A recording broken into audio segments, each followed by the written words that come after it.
Throughout my long years as a public speaker and as a stand-up comedian, I've traveled a lot. A lot of people have. Maybe you have too. And over those years, I've been in airplanes for tens of thousands of miles.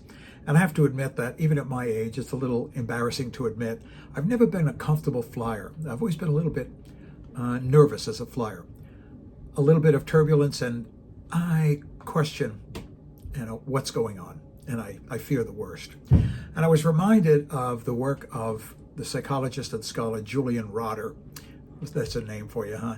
And Julian Rotter was the scholar who coined the term locus of control, meaning that for some people, they have an internal locus of control, meaning they're in charge of what happens to them in general, or those who have an external locus of control, meaning they're at the mercy of others who have that control.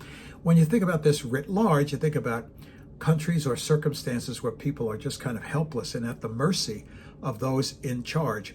That's a challenging and often excruciatingly painful way to live. The American idea, the American zeitgeist is that we are in control. We are can-do people, which works great until you run into a situation where, oops, you can't control it.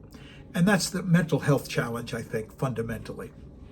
If, in fact, you don't have control over your desires about where you want to go, what you want to do, then you have to switch to coping. And coping creates a whole different set of challenges and tools that are available to you when you can't really determine the outcome.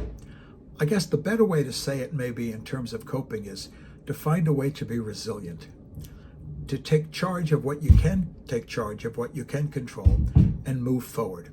In these times when so many people feel like they don't have control or the control has been stripped away from them, you don't make light of that, but you want to encourage them as an act of mercy and compassion that they find ways to cope. And from my point of view, the best way to do that is collectively and together.